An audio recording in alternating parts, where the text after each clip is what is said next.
The story goes like this.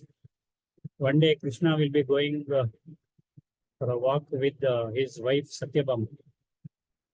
So Satyabhama says, is there anyone in this world more beautiful than me? ನನ್ನಕ್ಕಿಂತ ಸುಂದರ ಯಾರಾದ್ರೂ ಹೆಣ್ಣು ಇದಾರಾ ಈ ಜಗತ್ತಿನಲ್ಲಿ ಅಂತ ಕೇಳಿ. ಆಗ ಕೃಷ್ಣ ಅನ್ಕೊಳ್ತಾನೆ, ಓ ಇವರಿಗೆ ಅಹಂಕಾರ ಬಂದಿದೆ.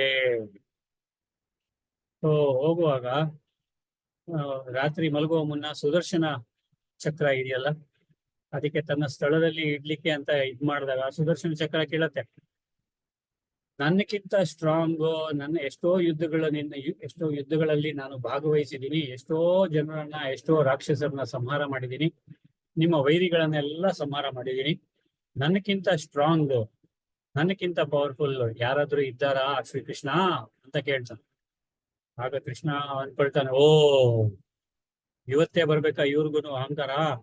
ಓಕೆ, ಮನ್ಸಲ್ಲಿ ಅನ್ಕೊಳ್ತಾನೆ, ಜೋರಾಗಿ ಹೇಳೋದಿಲ್ಲ. ಯಾರಿಗಾದ್ರೂ ಅಹಂಕಾರ ಬಂದ್ರೆ ಹೇಳ್ಬೇಡಿ ನೀವು ನಿಮ್ಗೆ ಅಹಂಕಾರ ಬಂದಿದೆ ಅಂತ. ಅವಾಗ ಅವ್ರು ನಿಮ್ಗೂ ತಿರುಗಿ ವಾಪಸ್ ಹೇಳ್ಬಿಡ್ತಾರೆ, ನಿಮ್ಗೂ ಅಹಂಕಾರ ಬಂದಿದೆ. ಅದಕ್ಕೆ ಯಾರಿಗಾದ್ರೂ ಅಹಂಕಾರ ಬಂದ್ರೆ ಸೈಲೆಂಟ್ ಆಗಿರಿ. ಕೃಷ್ಣ ಸೈಲೆಂಟ್ ಆಗಿದ್ರು. ಓಕೆ, ಸೊ ಸೈಲೆಂಟ್ ಆಗಿದ್ರು. ನೆಕ್ಸ್ಟ್ ಡೇ ಎಲ್ಲೋ ಹೋಗ್ಬೇಕಾಗಿತ್ತು, ಗರುಡನ್ಗೆ ಕಲ್ಬಿಟ್ಟು, ಗರುಡ ಬಾಪ ಶಿವನ ಒಂದು ಕೈಲಾಸಕ್ಕೆ ಹೋಗ್ಬೇಕು ಬಾ ಅಂತ ಹೇಳ್ತಾನೆ. ಬೇಗ ನಡಿ, ಸ್ವಲ್ಪ ಲೇಟ್ ಆಗಿದೆ ಅಂತೇಳಿ ಸರ್ ಅಂತ ಕೈಲಾಸಕ್ಕೆ ತಲುಪಿಸ್ಬಿಡ್ತಾನೆ. ಆಗ ಗರುಡ ಕೇಳ್ತಾನೆ ಕೃಷ್ಣನಿಗೆ, ನನ್ನಷ್ಟು ಫಾಸ್ಟ್ ವಾಹನ ಯಾವ್ದಾದ್ರು ಇದೆಯಾ ಕೃಷ್ಣ ಅಂತ ಕೇಳ್ತಾನೆ. ಓಹೋ, ಏನಪ್ಪಾ ಇದು, ಮೂವರ್ಗೂ ಒಂದೇ ಸೊಲ್ಯೂಷನ್ ಕೊಡ್ಬೇಕು, ಯೋಚನೆ ಮಾಡ್ಬೇಕು ಅಂತ ಅಲ್ಲಿ ಕೈಲಾಸ ಪರ್ವತದಲ್ಲಿ ವಾಕಿಂಗ್ ಪರಮೇಶ್ವರನ ಮೀಟ್ ಮಾಡೋ ಟೈಮಲ್ಲಿ ಯೋಚನೆ ಮಾಡ್ತಾನೆ. ಯೋಚನೆ ಮಾಡಿ ಬಂದಾಗ ಫ್ಲಾಶ್ ಆಗತ್ತೆ ಅವನಿಗೆ.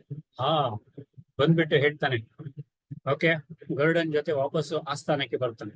ಆಸ್ಥಾನಕ್ಕೆ ಬಂದ್ಬಿಟ್ಟು ಹೇಳ್ತಾನೆ, ನೋಡಪ್ಪ ಗರುಡ ದೇವ, ನೀನು ಆಂಜನೇಯ ಸ್ವಾಮಿ ಹತ್ರ ಹೋಗ್ಬಿಟ್ಟು ಅವನಿಗೆ ಹೇಳು, ನಿನ್ನ ಪ್ರಭು ಶ್ರೀರಾಮ ನಿನ್ನನ್ನ ನೆನಪು ಮಾಡ್ತಾ ಇದ್ದಾರಪ್ಪ, ಸ್ವಲ್ಪ ದಯವಿಟ್ಟು ಅವ್ರ ಹತ್ರ ಹೋಗು ಅಂತ ಹೇಳು ಅಂತ ಹೇಳ್ತಾನೆ. ಗರುಡ ಹೇಳ್ತಾನೆ ಸರಿ ಅಂತ ಸೀದಾ ಹೋಗ್ತಾನೆ ಹಾಡ್ಬಿಟ್ಟು ಆಂಜನೇಯನ ಹತ್ರ.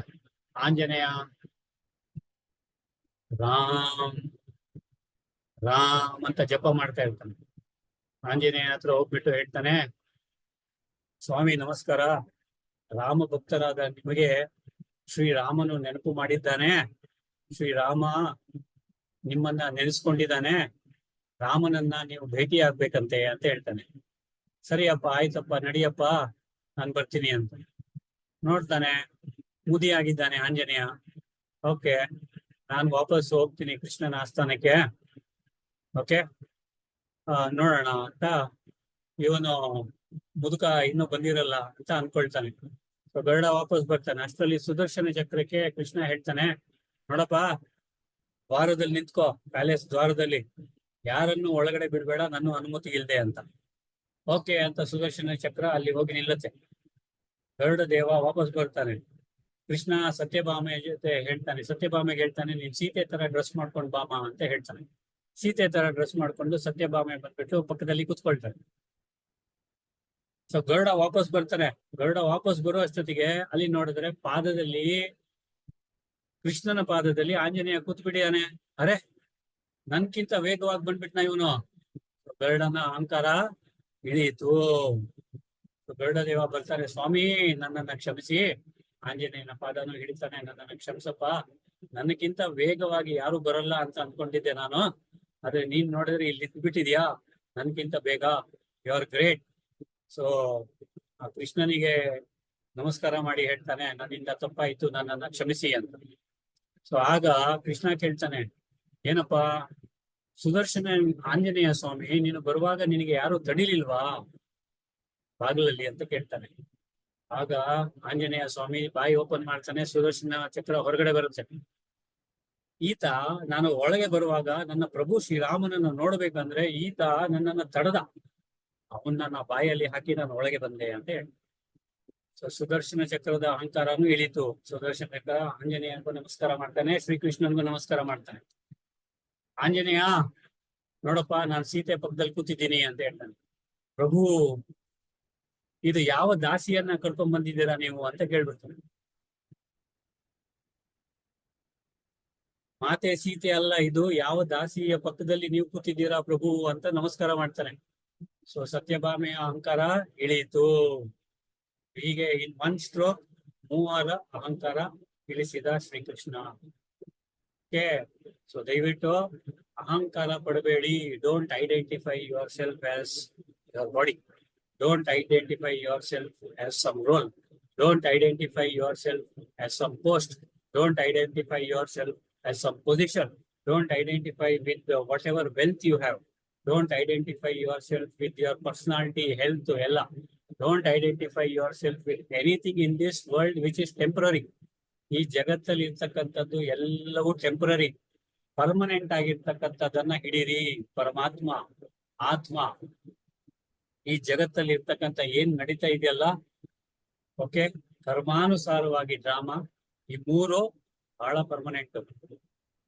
ಸೊ ನೆನಪಿಟ್ಕೊಳ್ಳಿ, ಯಾವ್ದು ಪರ್ಮನೆಂಟ್ ಇದೆ, ಯಾವ್ದು ಎಟರ್ನಲ್ ಇದೆ, ಅದರ ಹಿಂದೆ ಹೋಗಿ ಆತ್ಮನ ಸಾಕ್ಷಾತ್ಕಾರ ಮಾಡ್ಕೊಳ್ಳಿ, ಪರಮಾತ್ಮನ ಸಾಕ್ಷಾತ್ಕಾರ ಮಾಡ್ಕೊಳ್ಳಿ. ಇವೆರಡನ್ನ ನೀವು ಮಾಡಿದ್ರಿ, ನಿಮ್ಮ ಈ ಜೀವನ ಸಾರ್ಥಕ. ಒಬ್ರು ಅಕ್ಕ ಬೆಳಗ್ಗೆ ಫೋನ್ ಮಾಡೋರು ಇವತ್ತು, ಅವ್ರು ಹೇಳಿದ್ರು, ನಾನು ಇದೇ ಶರೀರದಲ್ಲಿ ಆತ್ಮನ ಸಾಕ್ಷಾತ್ಕಾರ, ಪರಮಾತ್ಮನ ಸಾಕ್ಷಾತ್ಕಾರ ಮಾಡ್ಬೇಕು, ಮಾಡಿ ಅಂತ ಹೇಳಿದೆ. ಓಕೆ, ಇದೇ ಶರೀರದಲ್ಲಿ ಅಲ್ಲ, ಎಷ್ಟು ವರ್ಷ ಆದ್ರೂ ನಾನು ಇದೇ ಶರೀರದಲ್ಲಿ ಇರ್ಬೇಕು ಅಲ್ಲ. ನೀವು ವರ್ಷಕ್ಕೆ ಯಾಕೆ ಇದ್ ಮಾಡ್ತೀರಾ? ನೀವು ಈಗಲೇ ಪ್ರಯತ್ನ ಪಡಿ, ಸ್ಟಾರ್ಟ್ ಮಾಡಿ, ಎಲ್ಲ ಸಾಧನೆಗಳು ಸ್ಟಾರ್ಟ್ ಮಾಡಿ, ಪುರುಷಾರ್ಥ ಸ್ಟಾರ್ಟ್ ಮಾಡಿ. ಇದೇ ಜನ್ಮದಲ್ಲಿ ಆತ್ಮನ ಸಾಕ್ಷಾತ್ಕಾರನೂ ಆಗತ್ತೆ, ಪರಮಾತ್ಮನ ಸಾಕ್ಷಾತ್ಕಾರನೂ ಆಗತ್ತೆ. ನೀವು ಬರಿ ಮಾಡ್ಬೇಡಿ ಅಂತ ಹೇಳಿದೆ. ಓಕೆ, ಸೊ ದಯವಿಟ್ಟು ಶರೀರದ ಬಗ್ಗೆ, ಶರೀರದ ಭಾನದ ಬಗ್ಗೆ, ಶರೀರದ ಸಂಬಂಧಿಕರ ಬಗ್ಗೆ ಅಹಂಕಾರ ಪಡಬೇಡಿ. ನಿರಹಂಕಾರಿಯಾಗಿ, ಯಾರು ನಿರಹಂಕಾರಿಯಾಗಿರ್ತಾರೆ, ಯಾರು ಹಂಬಲ್ ಆಗಿರ್ತಾರೆ, ಪರಮಾತ್ಮ ಅವರನ್ನ ನೆನಪು ಮಾಡ್ಕೊಡ್ತಾರೆ. ಯಾರು ಹಂಬಲ್ ಆಗಿರ್ತಾರೆ, ಪಂಚತತ್ವಗಳು ಅವ್ರ ಜೊತೆ ಇರುತ್ತೆ. ಯಾರು ಹಂಬಲ್ ಆಗಿರ್ತಾರೆ, ಇಡೀ ಯೂನಿವರ್ಸ್ ಅವ್ರಿಗೆ ಸಹಯೋಗ ಕೊಡುತ್ತೆ. ಯಾರು ಹಂಬಲ್ ಆಗಿರ್ತಾರೆ ಅವರಿಗೆ ಯಾವುದೇ ತರದ ತೊಂದರೆ ಬರೋದಿಲ್ಲ. ಯಾರು ಹಂಬಲ್ ಆಗಿರ್ತಾರೆ ಅವರಿಗೆ ಕರ್ಮ ಎಫೆಕ್ಟೇ ಆಗಲ್ಲ, ಕರ್ಮ ಎಫೆಕ್ಟ್ ಆಗೋದೇ ಇಲ್ಲ. ಸೊ ಕರ್ಮದ ಗುಹ್ಯಗತಿ, ಕರ್ಮವನ್ನ ಗೆಲ್ಲಬೇಕಾದ್ರೆ ಬಿ ಹಂಬಲ್, ಹ್ಯಾವ್ ಹ್ಯೂಮಿಲಿಟಿ ಅಷ್ಟೇ. ಯಾರನ್ನ ನೋಡಿ ತಲೆ ಬಾಗ್ಸಿ ಏನು ಆಗಲ್ಲ. ನೀವು ತಲೆ ಬಾಗ್ಸಿದ್ರೇನೆ ನೀವು ದೊಡ್ಡವರಾಗೋದು, ತಲೆ ಬಾಗ್ಸಿದ್ರೇನೆ ದೊಡ್ಡವರಾಗ್ತೀರಾ ಅವನ ಕಣ್ಣಲ್ಲಿ. ಓಕೆ, ಸೊ ಯಾರಾದ್ರೂ ನನ್ ಪಾದ ಹಿಡಿಯಪ್ಪ ಅಂದ್ರೆ ಹಿಡೀರಿ, ಏನ್ ತಪ್ಪು? ಅವ್ರ ಪಾದ ತಾನೇ ಹಿಡಿತೀರಾ? ಭಗವಂತನ ಪಾದ ಅಂತ ಅನ್ಕೊಂಡು ನಿಂತು ಹಿಡೀರಿ, ಪರವಾಗಿಲ್ಲ, ಏನು ಆಗಲ್ಲ.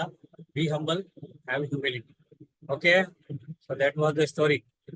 So every one got the story? ಎಲ್ಲರಿಗೂ story?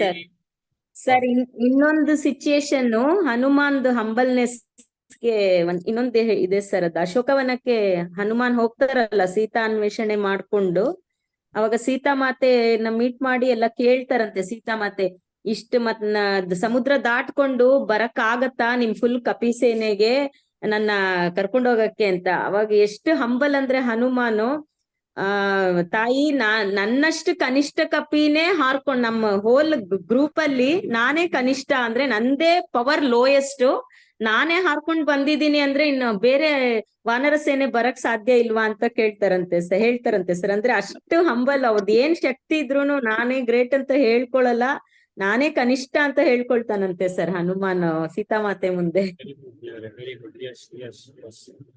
Similarly there is one ತುಳಸಿ ರಾಮಾಯಣ, ಇದು ವಾಲ್ಮೀಕಿ ರಾಮಾಯಣ. ವಾಲ್ಮೀಕಿ ಅವರು ಹನುಮಂತ ಹತ್ರ ಹೋಗ್ಬಿಟ್ಟು ಹೇಳಿದ್ರಂತೆ, ನೀನ್ ರಾಮಾಯಣ ಬರ್ದಿದ್ಯಂತೆ ತೋರ್ಸಪ್ಪ ಅಂತ. ಅದನ್ನ ಓದಿದ್ರಂತೆ. ಅದನ್ನ ಓದಿದ ತಕ್ಷಣ ಕಣ್ಣಲ್ಲೆಲ್ಲ ನೀರ್ ಬಂದ್ಬಿಡ್ತು. ಯಾಕಪ್ಪ ಆಗ್ತಾ ಇದೀಯಾ ಅಂತ ಆಂಜನೇಯ ಕೇಳದ್ನಂತೆ. ಅಲ್ಲಪ್ಪ, ನಿನ್ ರಾಮಾಯಣ ಬಹಳ ಶ್ರೇಷ್ಠವಾಗಿದೆ, ನನ್ನ ರಾಮಾಯಣ ಜಗತ್ತಲ್ಲಿ ಯಾರು ಮೆಚ್ಲಿಕ್ಕಿಲ್ಲ, ನಿನ್ ರಾಮಾಯಣ ಓದಿದ್ರೆ ಅಂತ. ಅಷ್ಟೇ ತಾನೇ ಅನ್ಬಿಟ್ಟು ಆಂಜನೇಯ ತನ್ನ ರಾಮಾಯಣವನ್ನ ಸುಟ್ಟಾಕಿದ್ನಂತೆ. ನಿಂದೇ ರಾಮಾಯಣ ಪ್ರಜ್ವಲವಾಗ್ಲಿ, ನಿಂದೇ ರಾಮಾಯಣ ಶ್ರೇಷ್ಠವಾಗ್ಲಿ, ನಿಂದೇ ರಾಮಾಯಣ ಪ್ರಖ್ಯಾತವಾಗ್ಲಿ ಅಂತ. It is Anjaneya. Okay, so we have to be humble like him. Okay, okay.